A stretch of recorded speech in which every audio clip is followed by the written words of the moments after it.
I'd like to welcome everyone to the regular City Council meeting on Tuesday, December 16th. We are starting our meeting right at 6 o'clock. I'll go ahead and call the meeting to order, and I'll take a roll call. Vice Mayor Reed. Here. Councilmember Pratton. Here. Councilmember Sandu. Here. Councilmember Farmer. Here. Mayor Rodriguez. Here. Those who'd like to join us, please stand for a silent prayer and the flag salute.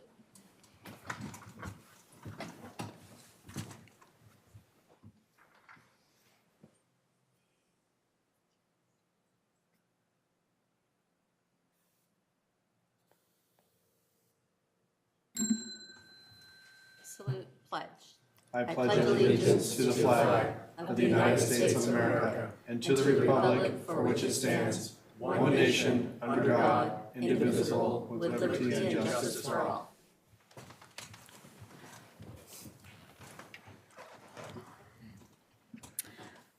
Madam Clerk, could you read the replay statement, please? This meeting of the Galt City Council is recorded with closed captioning. The recording will be cablecast on Metro Cable Channel 14, the local government affairs channel, on the Comcast and DirecTV Uverse cable systems.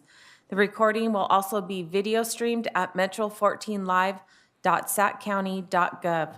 Today's meeting replaced Friday, December 19th at 9 a.m.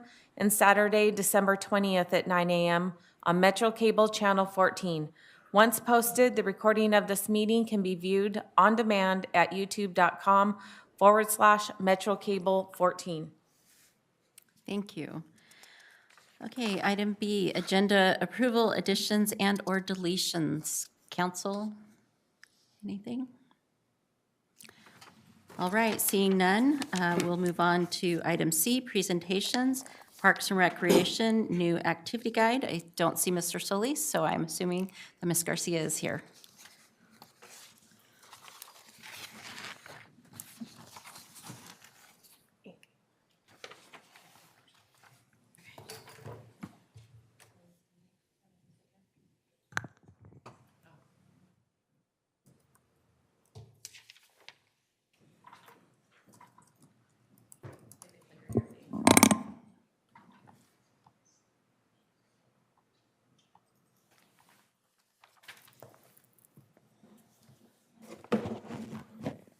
Did she put it up there? Yeah.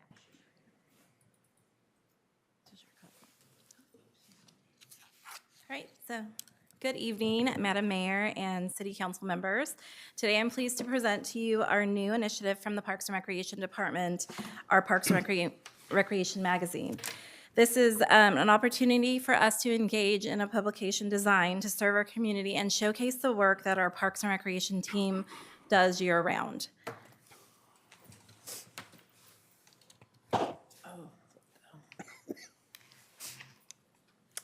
So the reason why we created the magazine is we wanted to make sure that we were providing centralized and consistent resources for our residents to boost community engagement and modernize communication tools.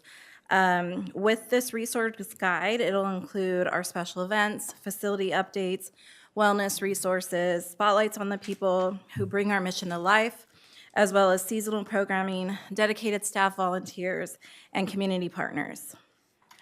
Our goal with the magazine is also to be an inspiration for people to participate, boost our community engagement, as well as highlight the meaningful investments that our Parks and Recreation team do. So our distribution plan for the magazine, it will be digital and print. It will be stationed at a lot of our city facilities as well as the Senior Resource Center, our businesses that we partner with. We'll send an email blast through our ActiveNet program and also our online resources that we have. It also will go out on our social media platforms. And with the website that we have, because it is a digital magazine, we're able to track the clicking of how many people are viewing our magazine as well as what page they're focused on. So we're excited to share this magazine with the community, and we look forward to using it as a tool to further connect our residents through this program, service, and event. And again, I thank you for your time and support, and happy to answer any questions related to the magazine. All right, thank you. Do we take public comment on presentations? Okay, is there any public comment? No public comment. Okay, council, would, comments or questions? Mr. Vice Mayor? No. Mr. Pratton? No, thank you. Mr. Sandhu? Yes, I just want to ask what kind of cost on that magazine to the city? We're doing 4 magazines per year, so each magazine runs about $1,800 per issue. $1,800. Thank you. You're welcome. So this is going out once a quarter? Yes. I mean, the only question I really have is, who's this guy right here? Just joking. It looks really good. Obviously, I just got it, so, but I think anything that we can do to further engage the community and have another layer of like, when people say, well, I didn't know about that, or, Right.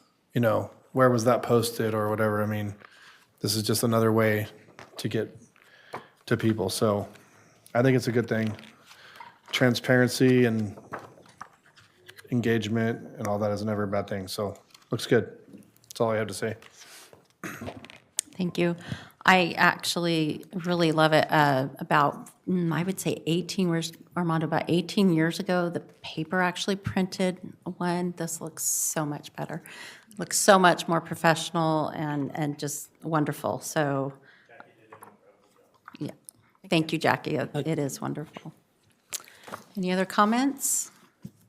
All right. Thank you so much. All right, we'll go ahead and move on to item D. Tina, can you read the public comment? Under Government Code Section 54954.3, members of the public may address the city council on non-agenda items. The public comment section is for the city council to receive comments. Except for brief responses to questions, no discussion or action may be taken on any item that is not listed on the agenda. Please limit comments to a maximum of 5 minutes. Consistent with the City Council procedural guidelines, the mayor reserves the right to shorten the time limit for speakers to ensure the efficient and timely completion of all city business on the agenda. Mr. Craig Morris.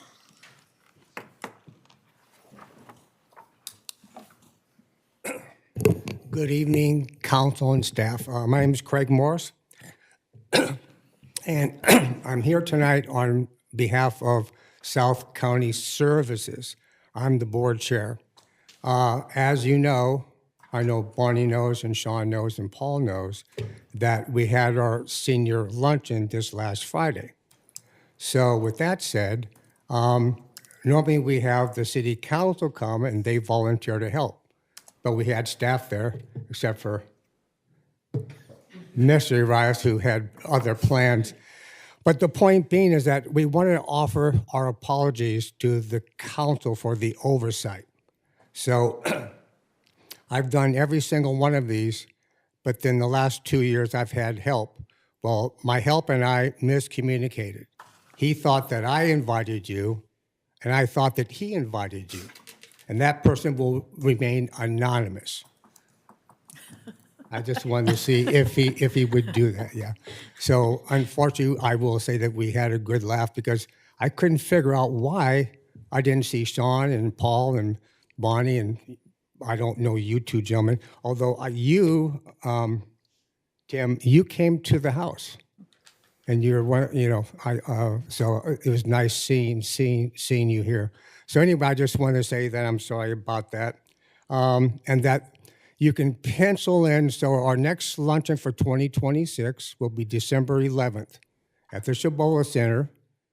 Okay, and Armando is the ramrod, so you do whatever he says, and we'd like to see you there maybe around 11:15. So thank you for your time.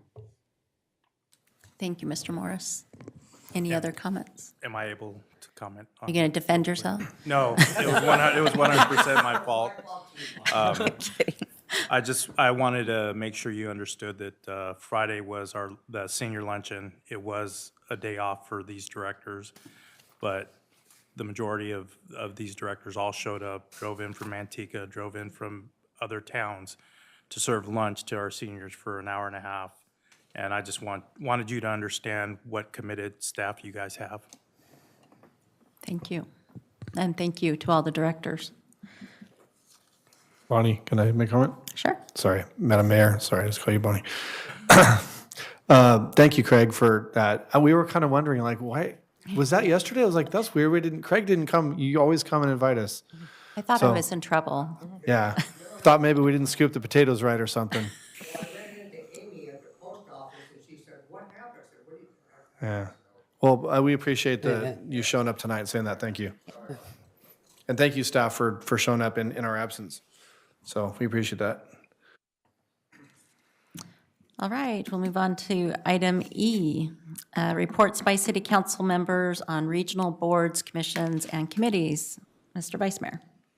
I don't have anything. Mr. Pratton. Nothing tonight? Mr. Sandu. I just attended the Metro Cable Television Commission meeting on December 4. There was a very short agenda item. The only thing we discussed what can be the meeting for the next year, and there was one item that was like with the legal counsel, so I can discuss with you guys, and that's it. Thank you. Mr. Farmer. Nothing to report tonight, Madam Mayor. And I also do not have anything to report tonight. Okay, we'll move on to the consent calendar. It is recommended that items 1 through 7 be acted on simultaneously unless a separate discussion and/or action is requested by a council member. Staff, we will be pulling item 3 to discuss after. We move on with the others. Does anyone want to pull any additional? Yeah, I would like to just pull item F4 for a quick question. Thank you. Okay. Anyone else? Is it a discussion or just a question? Probably just questions. So can we just do that? Yeah, you can ask a quick question. Okay. So I apologize, I didn't read this very thoroughly till just this afternoon on this one item. I'm trying to understand, is this just like housekeeping basically, or what? I'm trying to understand what's the need for this? Is this something new or? Yes, Mr. Farmer, the risk management policy is an initiative directed by our Joint Pooling Authority. It's a strategic plan that we'd like the council to formally adopt and get behind and support the initiatives that we're putting forth. Okay. Because when it talks about the background, it just comes off as like, falls into the category of what I call goes without saying. You know, like we should be blah, blah. I was like, well, of course we should. Right. Do we need a formal something to actually to exercise that? And so that's my question. Yes, the JPA does want us to formally adopt a resolution Okay. in support of this policy. Okay. All right. Well, that's the only question I had. Thank you. Thank you. Okay, so, Ms. Mayor, on the item number F3, nobody pulled that item, right? yes, we pulled it, yeah. Okay, so items 1, receive and file warrants for period ending December 5th, 2025. 2, minutes of the regular meeting of December 2nd, 2025. 4, adopt a risk management policy. 5, Central Square annual renewal. 6, receive and file the Senate Bill 165, Special Tax Accountability Report for Community Facility District 2005-1, and receive Assembly Bill 1600, Reports for Development Projects. Does anyone want to make a motion? Move. Do I have a second? Second. Okay, moved by Councilman Sandu and seconded by Vice Mayor Reed. Roll call. Vice Mayor Reed, Aye. Councilmember Pratton, Aye. Councilmember Sandu, Aye. Councilmember Farmer, Aye. Mayor Rodriguez. Aye. Okay, with item number 3.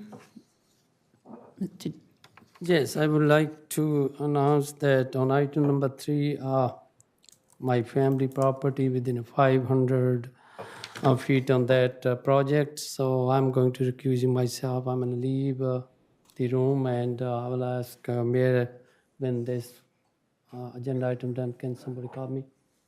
Absolutely. Frank, does he have to leave, or he just says, I thought he just recused himself from the vote if there's no discussion? No, so you don't have to leave the room if it stays on consent. But since it was pulled from consent and it's an open item, it now he has to leave the room.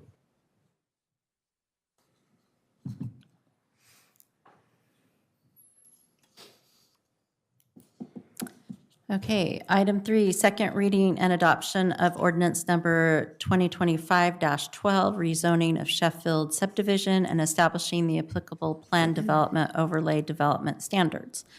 Do we have any discussion, or is there a motion?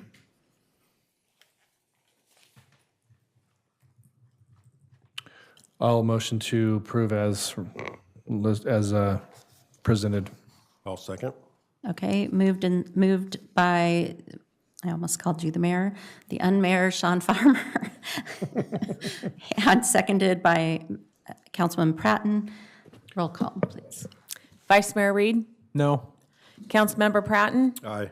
Councilmember Farmer, Yes. Mayor Rodriguez. Aye. The motion passes 3-1.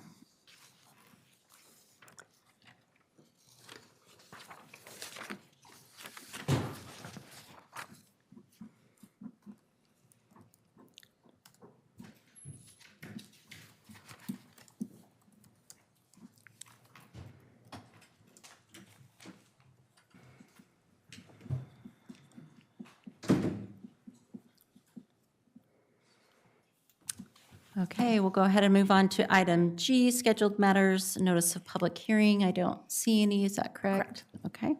And we'll move on to the regular calendar, Human Resource Department, amend section 2.12.020, ordinance city council salaries and benefits. Ms. Kobe. Good evening, Madam Mayor and council members. Tricia Kobe, Human Resources Director. The item before you updates the City Council salary ordinance to align with recent changes made by Senate Bill 329. SB 329 increased the maximum allowable compensation for council members based on city population, raising Galt's range from $300 per month to a new maximum of up to $950 per month. The proposed amendment we are recommending would set council compensation at $902.50 per month, which is consistent with the council's compensation philosophy of 5% below the state law maximum. As required by the government code, the adjustment will not take effect until the next council term beginning in November 2026. So there is no fiscal impact this year. This increase is intended to incentivize Galt citizens of different income levels to serve the public and support their families. Tonight, staff recommends that the council waive the first reading and introduce the ordinance amending section 2.12.020. So I'm available for any questions that you may have. Thank you. Do we have any public comment? No public comment. Okay, council, any questions or comments? Vice Mayor? No. Mr. Pratton? Nope. Mr. Sandhu? Just me, I do have a couple questions. Okay, one thing, the question is that the salary increase, Ms. Kobe, first of all, thank you for bringing that agenda item. Your report is very detailed, and thank you for that. And that increase, it's what kind of percentage, whatever the council member is receiving now, and what is your proposal? And I'm talking about the city proposal, what kind of percentage increase is around 300% or 200% or 400%? Well, it would be 3 times what they're currently receiving right now. So they're currently receiving $300 per month, and it would increase to $902.50. So around 300%, right? If I'm right? The other thing is, I believe this is not in the report. If you can help me a little bit, surrounding city, and they also have some kind of compensation. And our surrounding city, can you might be give me 4 or 5 if you can? If it's not, that's fine for me. And with the population, Sure. please. We did study surrounding cities about a year ago. So the population of Elk Grove, which is our neighboring city right to the north, is about 182,000. And their council compensation was $2,550 per month. That was base salary only. Lodi, just to the south of us, was, they had a population of around 67,000. And their monthly compensation is $1,666 per month. Dixon is also north of us. Their population is around 66,000, and their monthly salary is $1,366. Thank you. That's out. Some other question. I don't have any question at this time. I maybe go the second round if there is. Mr. Farmer? Yeah. So,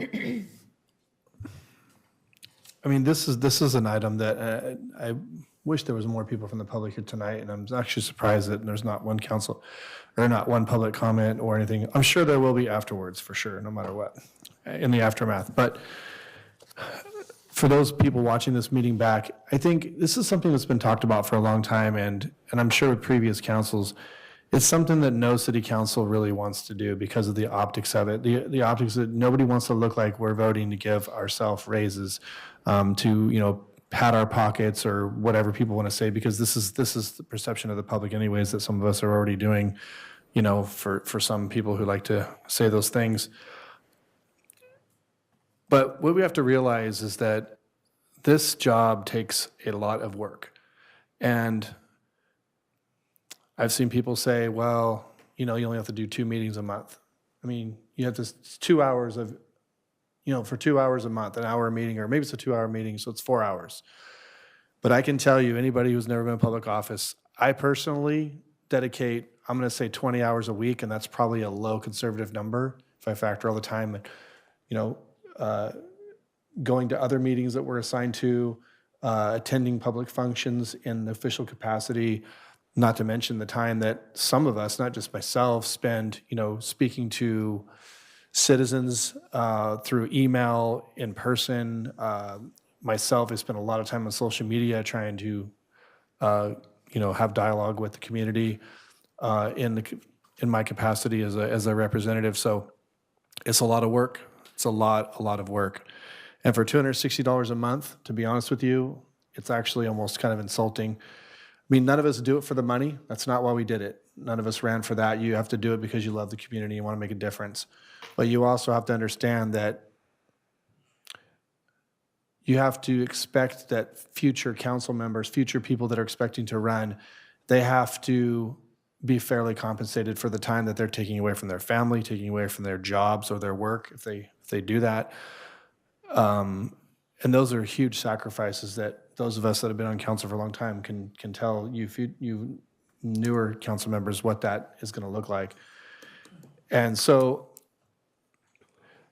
to have, from what I'm understanding, the council pay hasn't been increased in at least 25 years that we know of. We couldn't even go back as farther than that, but we know it's minimum 25 years. That's correct. So, I mean, I don't think anybody would say, would you expect someone to do a good job and put 100% of effort in their job for 25 years without a raise? Nobody would do that. It's just not, it's not fair, it's not practical. And so I do want to clarify again, as stated, that this raise doesn't, if approved tonight, would not go into effect until the next election, which 3 of us actually may or may not be in this seat after that time. So this is not even, plausibly not even going to affect us at all. So I just want to state that at all. So my support of this tonight, and I want to clarify, I do support it after long thought, is because I believe we have to entice future people that want to do this. They need to be fairly compensated. I think what breaks down to $11 an hour is not too much to ask for future council members to do this job. Because that's what it'll basically equate to, less than that if you take out taxes. But, so I know there's gonna be probably maybe some backlash from the community for those that like to, that would be upset about something like this. But I do think there is lots of people in the community that would understand and would support this. And I look forward to defending my decision tonight on supporting this. I think it's a long time coming. And I think as council members, I was talking to Mr. Sandu just outside before we came in here, there's lots of decisions that we make in this council that are very tough to make. People might say that this is an easy decision to make because it looks self-serving. It's actually probably one of the most difficult decisions that I have probably ever made, to be honest with you. But with that said, I do support it. I think it's a good idea. I think it is going to set the platform for some good candidates in the future, because we do need working class people to be on this council. We can't just expect retired people or people that are independently wealthy to be the only council members that run for council. We need a variety of people. And for those people, compensation needs to be there. So that's what I have to say. Thank you, Ms. Mayor. Thank you. I agree. I'm not going to go into all the same details that Mr. Farmer went into, other than to add that I know that having reported on council and school boards and all of these local leaders for the last almost 20 years, I've watched sacrifice of family time, vacations, they're taking time off of work. So yes, I think that it is a little naive to think that it is simply just a couple of meetings here and there. So I wholeheartedly agree. Again, I will reiterate, I may or may not be here next year, whether or not someone runs against me and I lose, or I draw the wrong straw again. I mean, those things happen. But I do think it's wise for many of the things that Mr. Farmer said. So I too am in favor of it. So any other comments? I did want to make a comment. Because this actually got brought up to us a while ago for a possible agenda item. And I just want everybody to understand where we stood on it, and that the council agreed that we were going to put off even entertaining this idea until every single one of the staff members in the city was taken care of. So we put it off till we got all the contracts negotiated and the contracts finalized for all levels, from management all the way down to the front line staff and the city manager. So we wanted to make sure that every one of our staff was taken care of before we even entertained this idea. Anything else?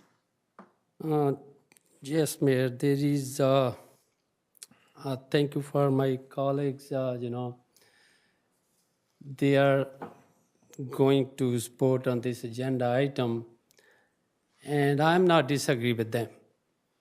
And I'm looking for a different perspective. Each person have a different opinion, and as a council, we all have a different opinion. And very hard for me to appetize this kind of increase. And there is reason on that.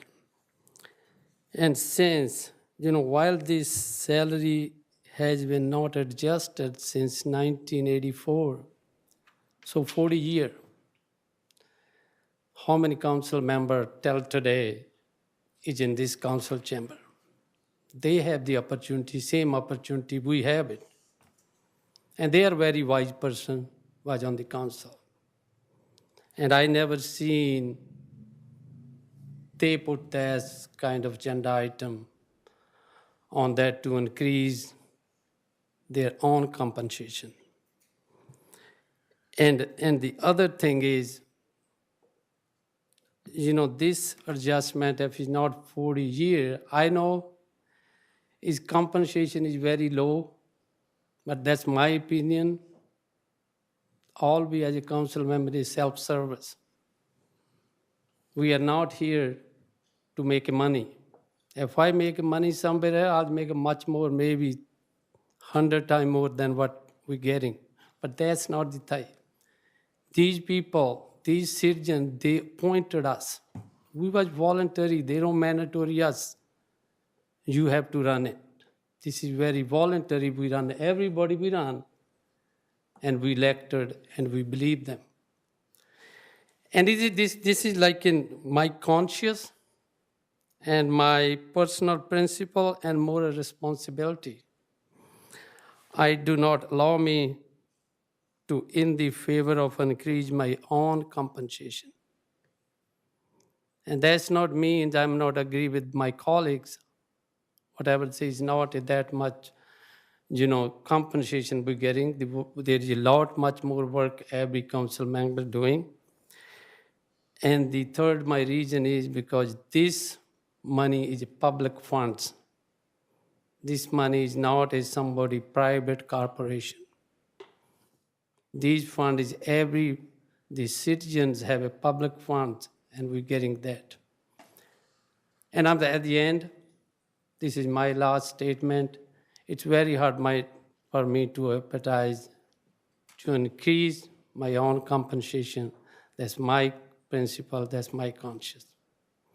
And I will end with that. It's very hard for me to see. Maybe on this agenda item, I will say no. Thank you. Thank you very much for everybody. Thank you for the staff. Thank you for my colleagues. Thank you. I do have a question, Ms. Kobe. I forgot I didn't ask this when I was speaking. There was mention of some kind of CPI or whatever. This is just a one-time thing, or is there some other verbiage in there? I'm sorry. This is just a one-time increase. You can go above the Senate bill maximum, and that increase would be based on the adoption of the ordinance and CPI. The CPI maximum can't be more than 10%. Right. Yeah, just to elaborate on that, there's no automatic escalator in this ordinance. If the council wants to give an increase under the statute, you can do 5% per calendar year. So let's say 10 years from now, you could go back if the council wanted and go 5% times 10 and give an increase to that extent. But we did not build in any automatic escalator into this ordinance. And there's no legal thing that we could put in place that says that this needs to be revisited every 5 years or something like that, right? You can't bind future councils to agenda items like that or something, right? No, you could put in the ordinance that this needs to be reviewed. I would like to add yeah. something like that, because here's my fear. Look, everything goes up. We obviously, the councils for the last 25 years didn't want to touch this with a 10-foot pole, and I don't blame them. But the fact is that somebody had to make this decision to do this at some point. Somebody had to take the elephant in the room and talk about it. And I applaud all of us for talking about it, even though Mr. Sandhu, I know you don't support it, but we're all talking about it. That's good. I think that I would like to see something that maybe binds future councils to at least bring it up, and they can say no to it and whatever they want to do. But I think we'd be doing a good service to honestly to have that resurface every few years. I think would be sufficient. And if it just doesn't go nowhere, then fine. But they can do whatever they want. Those councils can do that. But I just would like to see it revisited so it's not another 25 years. Councilman Farmer, Mayor Rodriguez, if I may add, I'm trying to understand if there's no potential increases to the amount you're potentially agreeing to tonight, and that any raises would need to come back. So if I understand your request to review it on another agenda, you're potentially making it uncomfortable for that next council to review that, since all raises have to come back to council anyway. If there was the intent to try to keep up with the CPI, you would have that brought back to you anyway. So this amount is the Human Resources Director mentioned, is much lower than the region. We went 5% below the amount that you were allotted. And I could tell you, having worked with you all for the past 2 years, that the amount of work that you put into it, this money doesn't cover the effort that you put in. So I respectfully request that maybe you don't put in that clause into that ordinance, that I think there's protection already in, as the city attorney mentioned, that the ability to increase really is already protected by having to come back to council.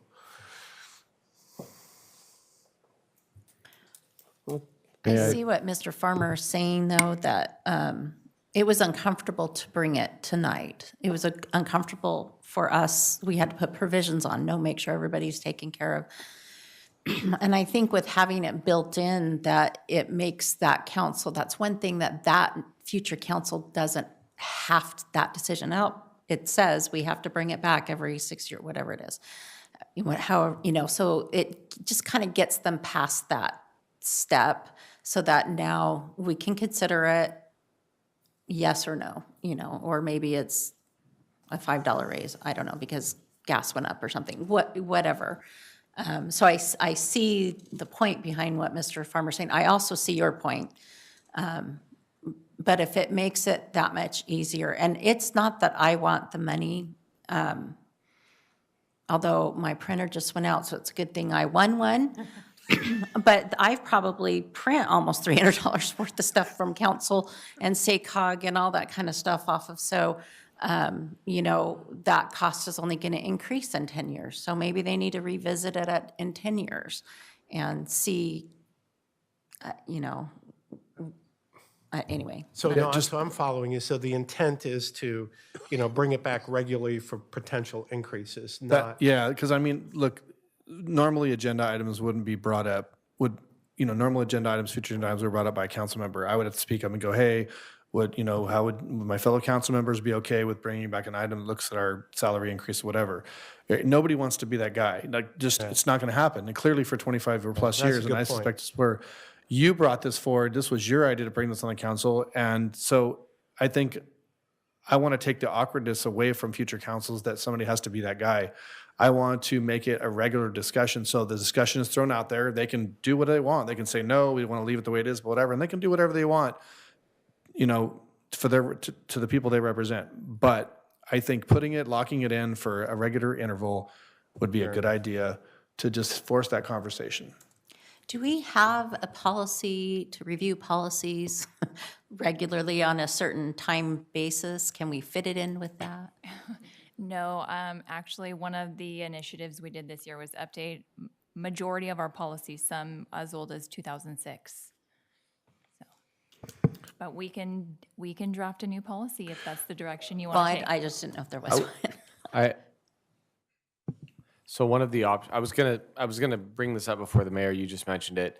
You don't have to change the ordinance to do this. The council has its own procedural guidelines and administrative policies, and those are adopted by resolution. So the council could amend the administrative policies by resolution and put that requirement into it. It doesn't have to be codified into this code tonight. I just wanted the council to know that that is also an option. And that city council procedural guidelines no more binds the council in terms of processes, procedures, different things that the council needs to do than this would. It doesn't bind the council. This is just an administrative procedural requirement that the council has self-imposed on itself, and future councils can change that. And they could change that in the ordinance as well if they wanted to. But so you could do it either way, is my point. I would like to hear what the vice mayor and Councilman Pratton has their thoughts on this discussion. So I think it's a good idea because of the reasons that were stated, right? When we first talked about it, it was really awkward to even bring it up, right? And so this gives the ability for those future councils to not stress about it as much as we did, right? It's something that we have to address, so let's address it instead of, the way that it played out this time. So I'm in support of it. Matt? Even when I was campaigning, I said we should do this. So it's not awkward to me. I'm a businessman. I think people should get paid for what they do. What I've said to other folks that I've been on boards and councils and stuff with is, if you're uncomfortable taking the money, you can donate it. You don't have to take the money. You can use it somewhere else. Give it to the kids, give it to a charity or whatever. So you can do that publicly. You don't have to do that publicly. But I think people should get paid for their time. I've always said that. And I absolutely am in support of this. Would you be in support of adding a, I'd be fine with adding some reoccurring? kind of an annual percentage. well, Tie it to I'm more something. looking at just, instead of just doing it automatic, because I'm afraid if you lock in some kind of annual percentage CPI, that that 5% buffer could get locked out quick. I'm just only looking at it just being brought back on a certain interval, like Fine with every, that. whatever, I don't know. It doesn't have to be that often, just once in a while. So I'm wondering if it's prudent to revisit this after an election, because then it would take, the 2 years to the next election to take impact, but maybe tying it to, the cycle, the council cycle would be prudent. Something to think about. So you're suggesting that this will be a procedural thing every time a new council gets seated, so every 2 years? That would make sense, just to visit, yeah. Why don't we do that? Would that be, Well, you wouldn't do it after the election. Here, get elected, now give yourself a raise immediately. Yeah, so you figure out the timing. that's wouldn't true, be. but. No, but it wouldn't affect, You wouldn't, well, I guess the because- new ones, it would half year or half term in, Right. but those that are being termed out would not. I think I personally would rather see it on a longer-term basis. I don't think this needs to happen every election, but maybe around an election. So maybe every 10 years or something like that. And I like what the attorney was saying. It doesn't necessarily have to be part of this, but maybe just part of the procedural guidelines to, hey, it's time to review. The other thing I would caution against is waiting too long to address the issue, because then you run the risk of having to have this massive, or potentially have this massive increase as noted currently. So maybe it's better to adjust it on a more frequent basis. I would like to suggest that I'll just cut to the chase. So I would like to make a motion to approve as worded with some sort of stipulation, however it needs to be written, Frank, that we revisit this every 5 years as a standard procedure, that the council salaries come up as every 5 years. I feel like that's a sufficient time. And just to clarify, are you referring that stipulation would be in the ordinance? However, what's the easiest way to do it? Whatever's easiest. Amend the policies and come back with a resolution at the next meeting? Then that's what I'm suggesting. Okay. Okay, there's a motion on the floor. I'm not going to repeat it because I don't know. Second. Okay, and seconded. So motion by Mr. Farmer and seconded by Mr. Reed. Roll call vote. Vice Mayor Reed? Aye. Councilmember Pratton? Aye. Councilmember Sandu? No, Councilmember Farmer? Aye. Mayor Rodriguez? Aye. Okay, pass 4-1. All right. That was a little less painful than I thought it was going to be, so thank you. Okay, item number 2, transition 18 part-time employees to full-time employment status and approve the side letter agreement with the International Union of Operating Engineers, Local 39, updated salary schedules and amendments to the personnel manual. Ms. Kobe. Good evening again. This presentation outlines staff requests to transition certain part-time positions to full-time status within Parks and Recreation and Finance departments. The recommendation before you is driven by compliance with the Affordable Care Act, operational efficiencies, and long-term cost management. Tonight, staff is requesting council to adopt a resolution approving the transition of 18 part-time employees to full-time effective January 1, 2026. Approve the side letter agreement between the city and IUOE Local 39 for changes to representation. And finally, approve amendments to the personnel manual as a result of these changes.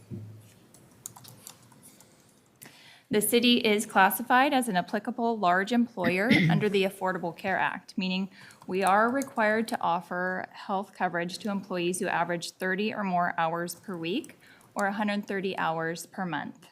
The ACA defines full-time status based on hours worked, and most current part-time staff are considered full-time as defined by the ACA. Failure to meet health coverage requirements may result in penalties if an employee is deemed full-time and enrolls in Covered California. There are limited exceptions, including seasonal employees who work over 30 hours, but less than a 6-month period in a year. Currently, the city does offer healthcare coverage for part-time employees. However, the city's monthly contribution towards part-time healthcare is $157. Under the ACA, there's a compliance test for both affordability and minimum coverage requirements. Minimum value coverage.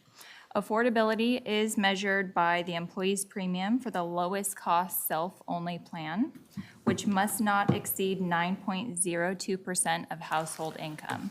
So that percentage is the 2025 rate, and it's adjusted annually based on inflation. Additionally, minimum value coverage means the employer must cover at least 60% of the total cost of health benefits. Staff analyzed the Recreation 2 classification as an example. Based on current wages, hours worked, and benefit contributions, the city's part-time health coverage does not meet ACA affordability or minimum value coverage requirements. This creates potential exposure to penalties, and the statute of limitations for penalties is 6 years. Continuing the current structure presents ongoing compliance and financial risks to the city. As a best practice, staff recommends clearly differentiating between part-time and full-time positions by establishing a maximum weekly hour limit below the ACA full-time threshold.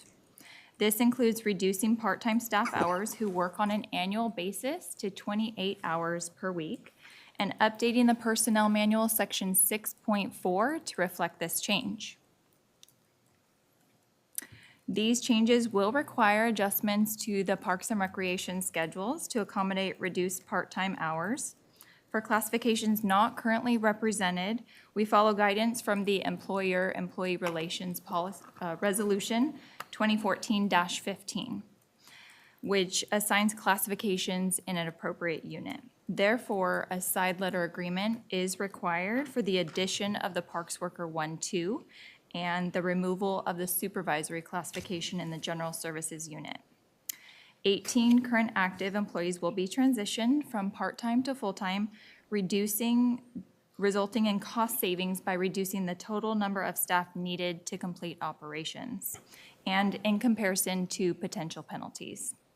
Human Resources will conduct internal recruitments to fill the full-time positions while not backfilling the part-time positions. This slide reflects the budget analysis for Parks and Recreation. I know it's small, but this was also included as an attachment in the documents.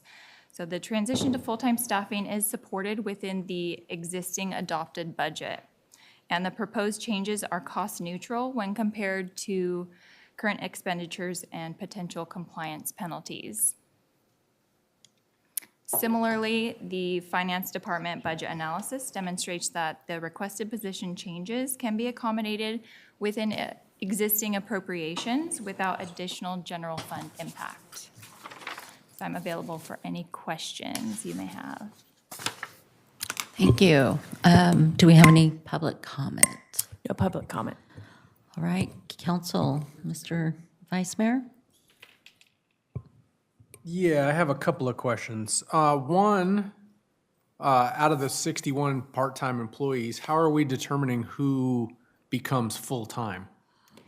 So we would open up internal recruitments just for our active staff, and then just run a normal oral board panel, and those who applied and qualify would compete for the full-time positions. Okay.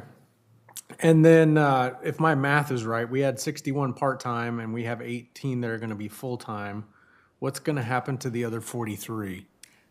So right now in Parks and Recreation, we actually only have 46 part-time. So in Parks and Recreation, of those 46, 17 individuals would be promoted to full-time, and just naturally through attrition and resignations, we wouldn't backfill the part-time positions.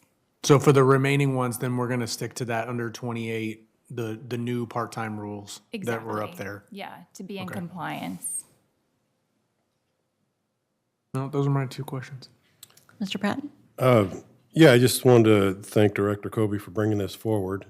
It's very well laid out, fully understand it, and I fully support it. Thank you. Mr. Sandu?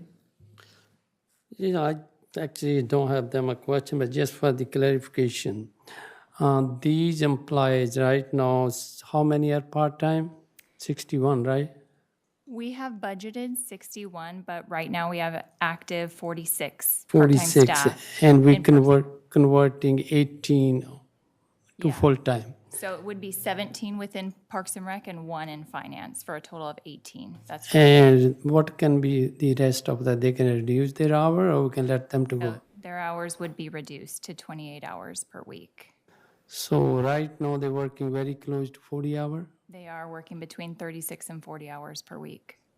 And some of employee might be working from long time, they depend on, but they already communicate or not yet? It has been discussed with staff that their hours would be reduced at the beginning of the year to 28 hours per week. Okay, and the first thing, just for the clarification, why we doing that? Because we saving some money or better, is control as a supervisor or better workflow? We have met with multiple stakeholders and decided that this would be the best direction to take. We looked at some other options, whether, it would be increasing the healthcare contributions, but ultimately, we decided that it would be best to offer benefits to some of these part-time staff. Okay, but if they're working like right now, they're working much more hour than part-time, and are we any violation with the ACA? And what's the ACA? Affordable Care Act. So, yeah, we And are, that agency, state agency, local, what's that agency? the Affordable Care Act is IRS guidelines for offering healthcare coverage. Okay, thank you.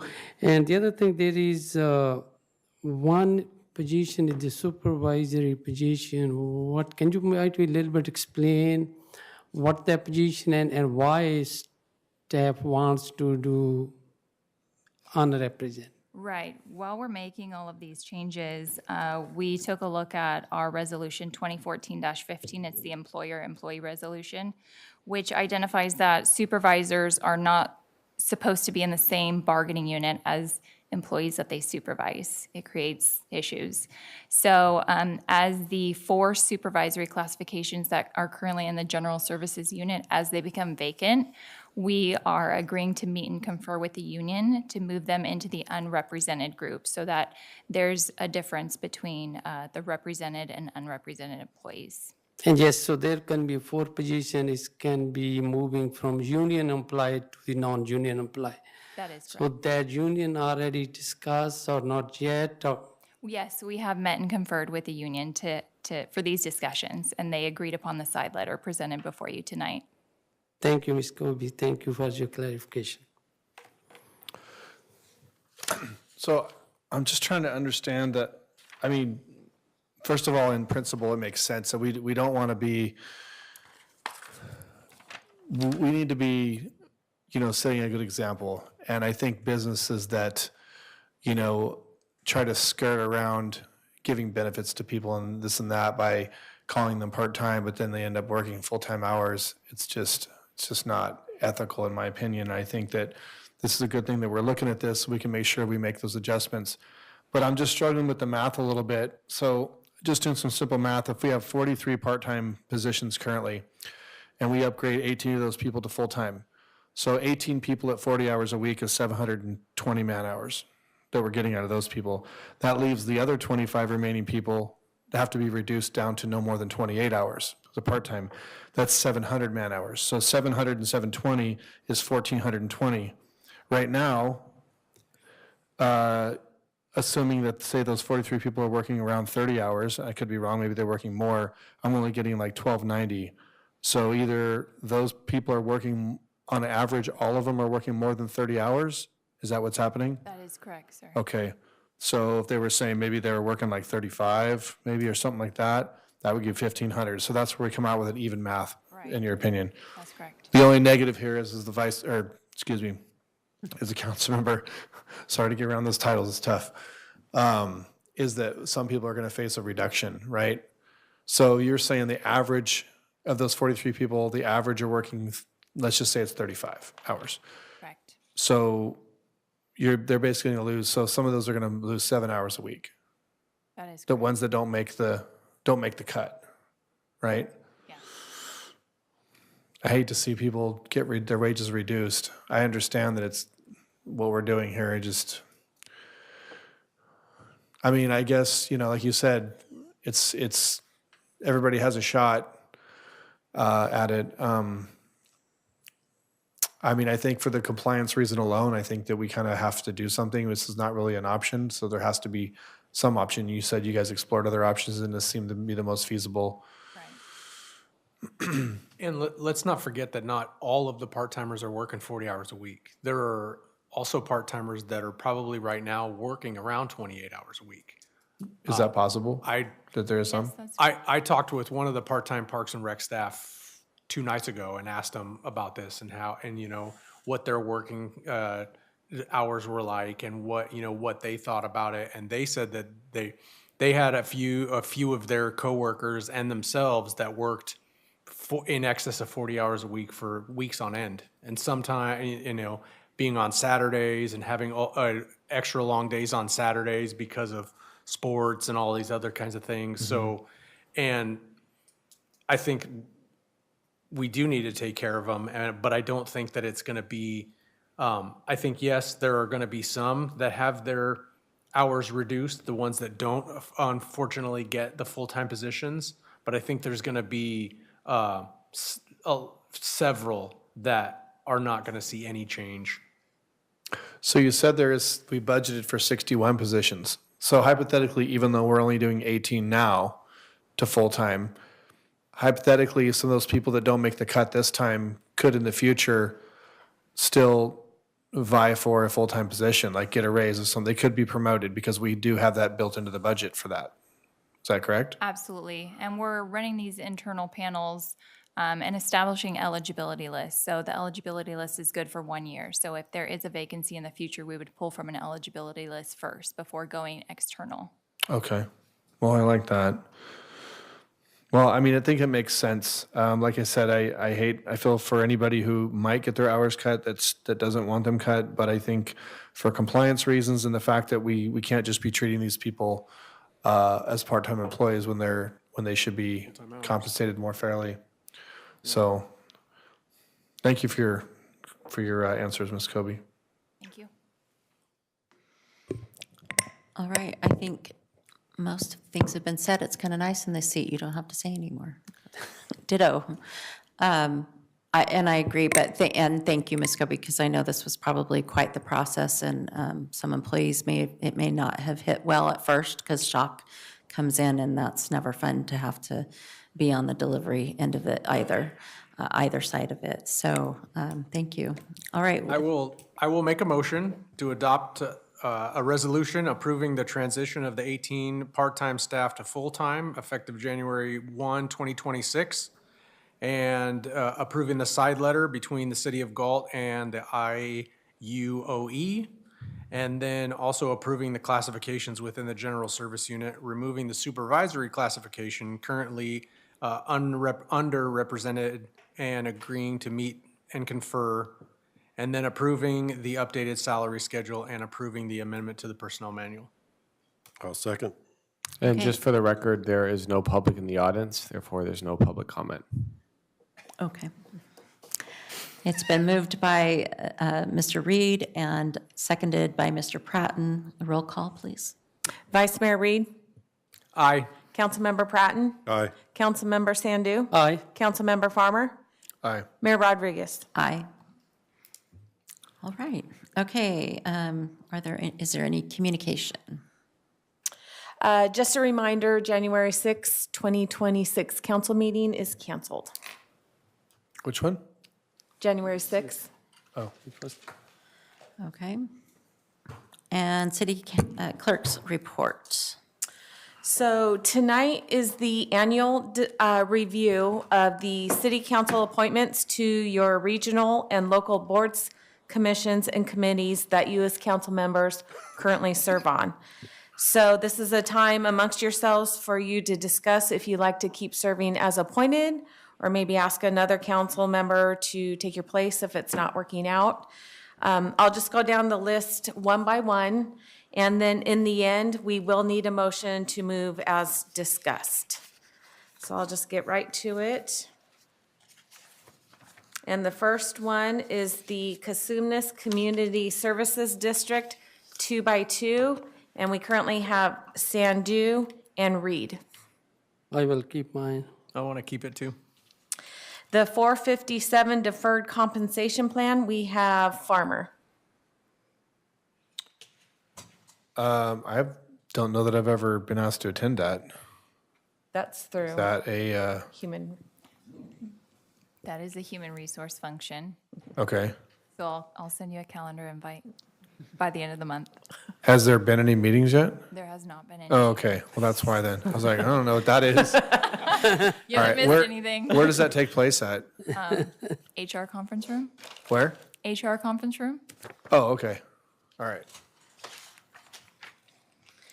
The Cities and Schools Together, otherwise known as CAST, we have Farmer, Pratton, and Rodriguez as alternate. Yeah, I'll stay on that. I'm good. Galt Youth Commission, we have Farmer. I'll keep that. Public Safety Committee, we have Sandu and Reed as alternate. I will keep mine. Yep, me too. City Selection Meeting, that is concurrent with the mayor, so it is Rodriguez, and they've already been informed of the change. Greater Sacramento Council, it is the Economic Development Agreement between the Greater Sacramento Economic Council and the city manager. The city manager is the voting representative unless the city manager designates his or her director position to the mayor to serve as the alternate. And Mayor Rodriguez, would you like to serve on that? I would be glad to delegate that to you. This is the one you talked to me about, right? Yes, I'll take that. Thank you.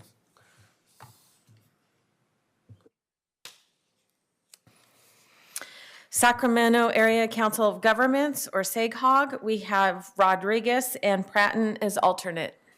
I'll keep SACOG. I'm fine as alternate. Sacramento Criminal Justice Cabinet, we have the Chief of Police. And then the Sacramento Homeless Policy Council, we have Farmer. Yeah, we haven't met on that in like, I don't know, a couple of years, I think. I'll stay on that, but I don't know if that's even a thing anymore. So, but yeah, I'll keep in there for now. Sacramento Local Area Formation Commission, or LAFCO, we have Matt Pratton, and the alternate member is Citrus Heights. Yeah, I'll stay on that. Sacramento Metropolitan Air Quality Management District, we have Pratton and Sandu as alternate. Yes. I will keep that. Sacramento Metropolitan Cable Television Commission, we have Sandu, and right now there is no alternate unless you want to appoint someone. I will keep that. Okay. Any I can be an Anybody alternate if you want. Okay.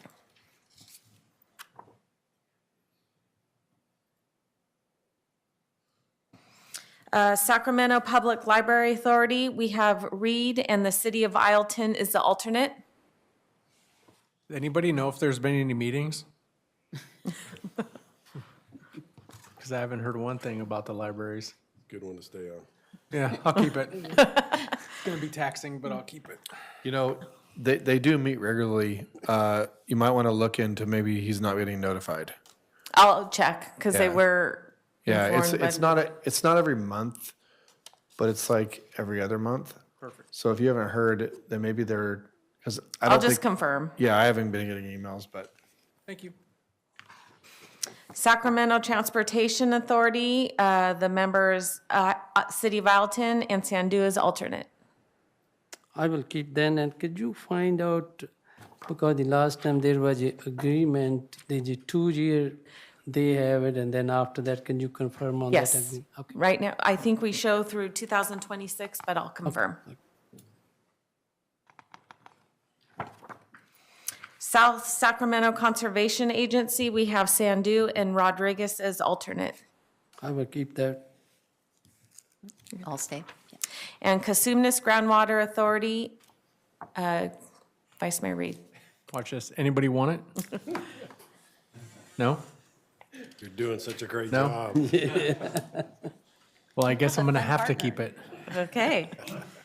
So we'll need a motion and a second for, the only change was adding an alternate and, to the cable, and you are taking care of GSEC. I'll make the motion to Take adopt the list like Tina said. I'll second. Are you doing this or am I? Okay, moved by, Again, for the Vice Mayor. record, there's no need for public comment. There's no one in the room. okay, sorry. Moved by Vice Mayor Reed, seconded by Mr. Pratton. Roll call. Vice Mayor Reed? Aye. Councilmember Pratton? Aye. Councilmember Sandu? Aye. Councilmember Farmer? Aye. Mayor Rodriguez? Aye. All right. Gosh, we're coming in at the home stretch. Comments by staff. Parks and Rec Director Armando Solis. Good evening, Mayor and City Council. I wanted to bring up a couple of things. First of all, I'd like to give you some notes on the Lighting of the Night event, just some numbers. Sorry, you guys were a little quicker than I thought. We had 95 parade entries, 75 vendors at our market, 300 people attended our concert series at Littleton, and between 6 and 8 p.m. on 4th Street alone, there was 5,000 people for the parade. Throughout the day, there was 9,000 total on 4th Street. Some of our sponsors that helped us with the event, Jesse the Tree Guy helped us with the tree decoration. Ramos Jewelers provided hot chocolate for the concert goers, and Spawn's Cookies provided us cookies for our kids to decorate. Although there are a huge number of people to thank, I wanted to actually thank a couple of people by name. Jackie Garcia, Addie Barth, John Costa, Gus Lopez, Oscar Dela Cruz, Hunter White, Greg Steele. The drone patrol is what I was calling them that night because they helped us out a lot. With that said, we did have a few business owners that were upset with the street closures and a few citizens, but we will be providing you a full report of costs and everything once we have our debrief. Community Development Director Jenny Carloni. Good evening, Council. Just wanted to provide you with an update that last Thursday, the Planning Commission approved the multifamily development on Spawns Drive. That is 37 new apartment units that will be developed at the cul-de-sac there on Spawns. That is the first multifamily development to be entitled in quite some time in Galt, so we are looking forward to the possibility of those apartments being developed in the near future. Thank you. And Police Chief Brian Kalinowski.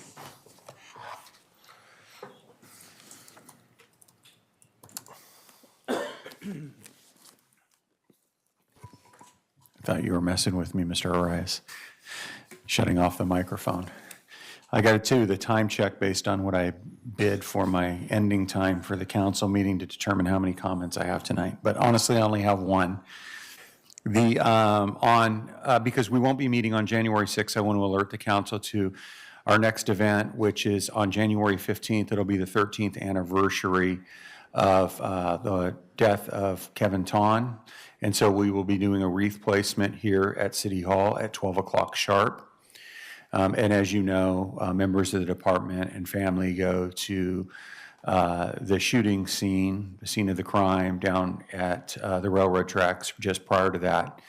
In addition, because of the Elliott Homes development, in like forever, there's been a plan to have a Kevin Ton Parkway like there is an Officer Graywall Parkway, and we finally reached that moment in time because there's a segment of that roadway that has been signed and is accessible for the new development down there. So we will work with the family and confirm, and I'm sure they will be available because they're making the trek here for the dedication of that roadway, either before or after the ceremony at 12 o'clock. So I will provide that information. The Assistant City Managers worked with Elliott Homes to secure some additional signs, like we did with the Graywall family, for them when we do the road dedication and presentation. And so I'm thankful for that. And so that is the event that we have programmed for January and February. We have our annual award ceremony that we will send some, hold the dates out for you here after the holidays. And then lastly, on behalf of the Galt Police Department, I'd like to wish you all a Merry Christmas and a Happy New Year. And then a couple final comments. I would like to welcome Trung Trin to the director group. He officially started as an interim director last Monday. He's a welcome addition to the team, and welcome, Trung. And then I, too, would like to wish the council Merry Christmas and a Happy New Year. And there's a potential I see the end of this year, but if not, I'll see you next year. All right, comments by city council, future agenda items. Mr. Reed. So I don't have any future agenda items, but we all were quite busy in the last couple of weeks with city events. I got to attend the ribbon cutting of the playground over here at the softball complex, and I was one of the 2 city council members that actually used the slides, so that was fun. It was a great ceremony. It's a great playground. I have to give props to Parks and Rec for that whole event and how the playground was built. Next was the Christmas at the PD.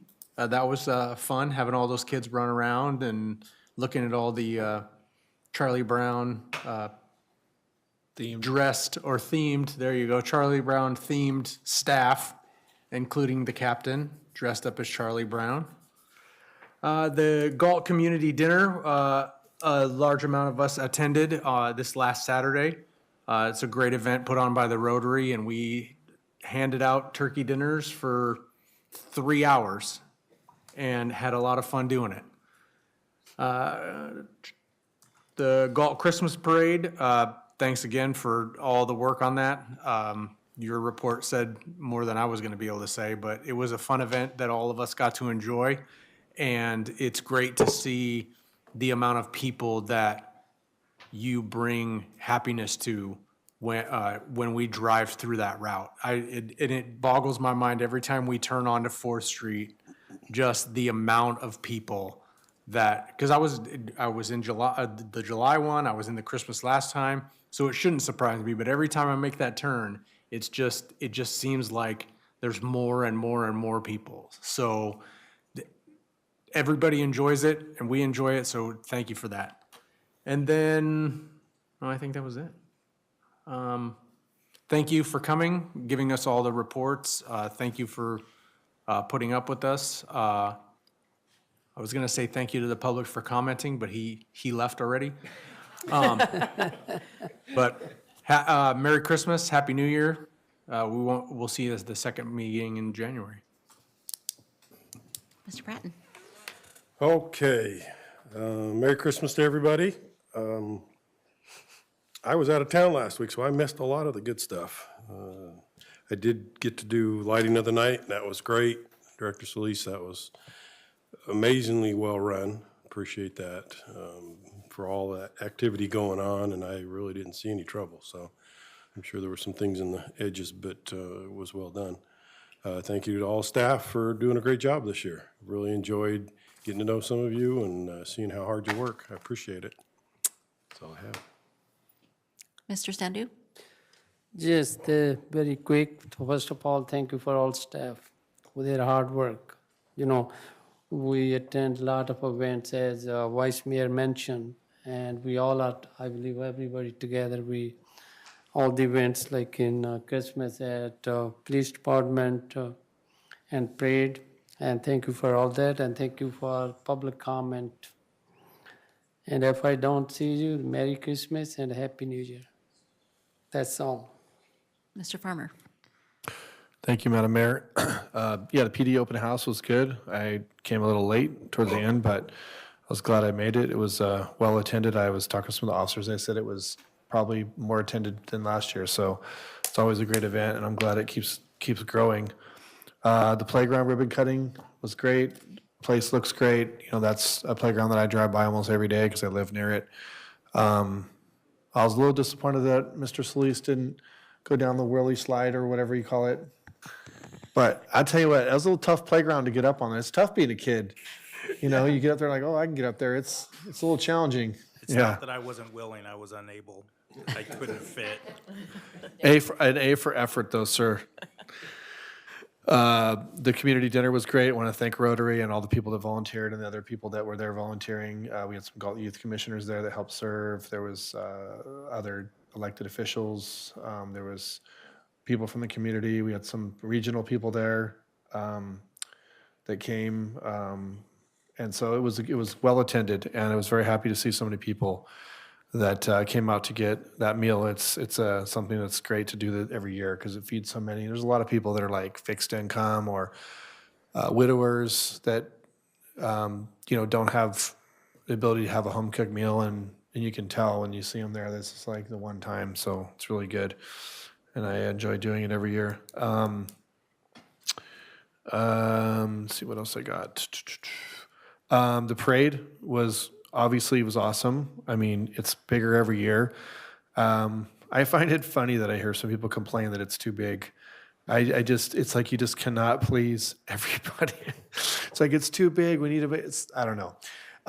But I did get a lot of feedback from lots of people, and some of people are just, I think they just look for reasons to complain, but there was a lot of legitimate concerns. And not that there were problems that staff could have fixed. We had a new route. There's a lot of logistics changes. I can't imagine what goes into planning that. I mean, there's so many road closures and just all of that is just a lot. I'm sure Mr. Solis has heard some of those things too. I know there was a little bit of some miscommunication on a couple of the road closures down in the Old Town area, and people got their cars blocked in. Like they were told, well, your car has to be out by this time, but then they got blocked in because the barriers went up earlier than they thought. So I think there's some tweaks to work out, obviously.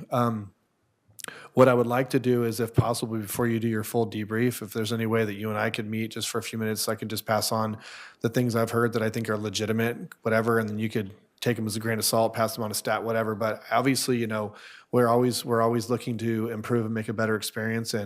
But I think, for what you put on with, probably more north of 200 different vehicles in the parade. I got back to the parade grounds in 55 minutes, and then for another 45 minutes was there waiting for friends, and there were still floats that hadn't pulled out yet. So you're talking almost 2 hours in the float. So, it's logistically, it's crazy. But I think, as we move forward with the new route that we have, I think we'll slowly improve. And I just want to say thank you to everybody that was involved, your staff, everybody that planned it, Public Works for all the street closure stuff, PD for, obviously, you have a lot of people that are working on a Saturday night, they're working, not enjoying the parade. Then you had the people that went and cleaned the parade route, which they did a phenomenal job the next morning. I couldn't even tell. And that's saying a lot because there's candy everywhere. And it looked like nothing had even happened. And they all have to work on a Sunday morning. And so big kudos to all those people that do such a great job for that parade. One thing I do want to say out publicly is that we really need to figure out how to enforce the candy thing, though. It's a big deal. I almost hit 2 kids in my truck that I was driving because I was looking this way and I looked back and a kid ran out. There, people are still throwing candy from the vehicles, and it was left in the road in front of me. And there was, I know parents are not doing maybe a good job keeping their kids from running out on the road, but I had those concerns shared with me, and I personally almost hit 2 kids, and it was pretty scary because my passenger yelled at me, and I would I would hate to see something happen. I don't know what we got to do to really, lock that down, but we got to figure out something. Last but not least, want to say that I made sure I talked long enough so that Bonnie can't have the shortest meeting ever, because I'm not going to have her have that title. No. I thought you were going to get it earlier. I was like, wow, she didn't have the shortest meeting ever. Yeah. But look at your first meeting is, there's nobody in the audience. It means the whole community's happy. You single-handedly just made everybody happy in the Or first they meeting. don't like me. Congratulations. I don't think I've ever seen a meeting where there was not one person in the audience. Oh, it used to happen all the time. All right, so with that, I want to just wish everybody happy holidays, be safe. Be safe out there on the roads. It can be dangerous this time of year with people drinking and driving and stuff. So Merry Christmas, and hope everybody has a good New Year. Thank you. Thank you. Mr. Reed I has a forgot two follow-up. things. For Mr. Trung. With the upcoming weather, I've seen some concerns about the availability of sandbags. Will we have sandbags available towards the end of this week when it starts to rain? Good evening, Vice Mayor Reed. Yes, sandbags are available right now. They're on the north side of 495 Industrial on our north exit. So we'll be monitoring the supply, and if we need to replenish the supply, we will towards the end of the week. Okay, thank you. And then the second thing was, do we have an idea of when Marengo is going to be fully open? Regarding that poll, basically within the last week, I've heard that the escrow closed and they were in the process of closing and agreeing to everything. And so it's probably another couple of months, if that was the case, for them to take the pole out and open up the road. But I just want to add that, they told us that 2 months ago, and here we are, so.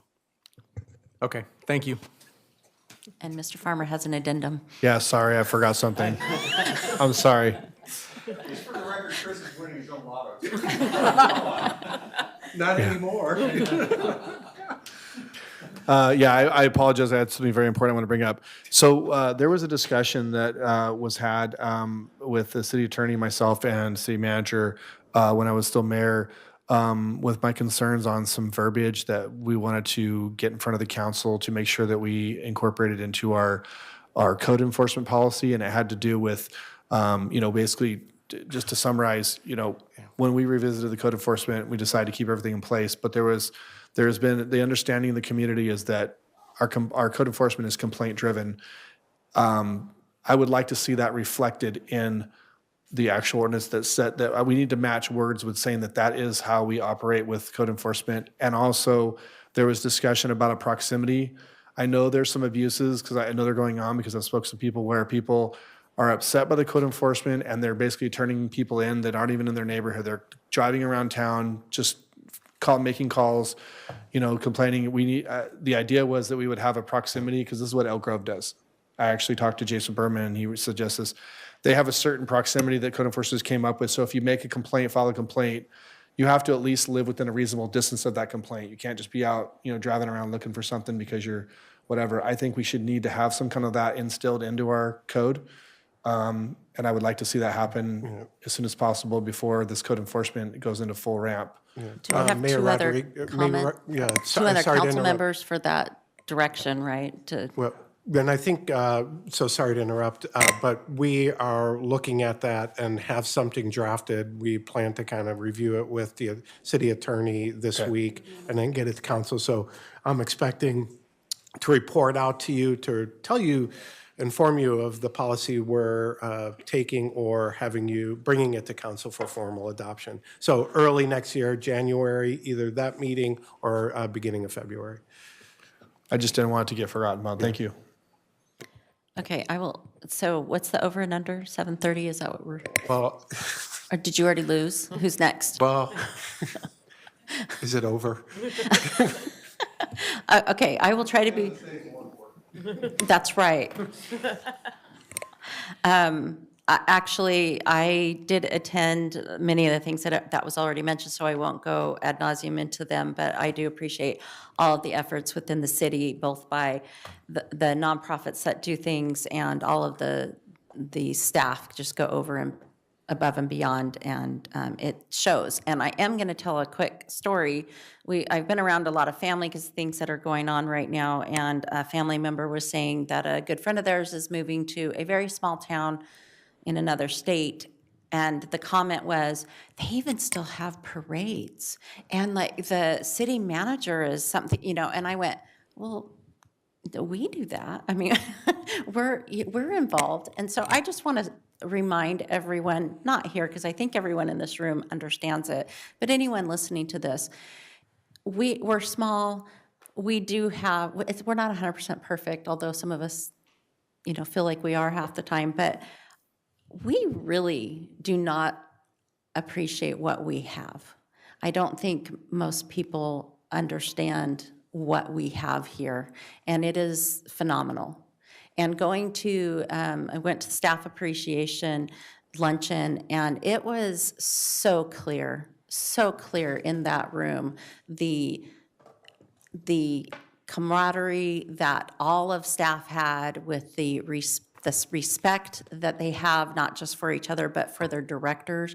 I didn't get a feeling at all of any, derision or speaking behind a director's back, my boss, they did this, or there was nothing. We just have a great staff, and that, comes from the top and goes down. And I just think it's phenomenal. And, if we had a huge audience here, I would ask them to stand and applaud, because our staff and our city does just phenomenal job. And so thank you on all levels.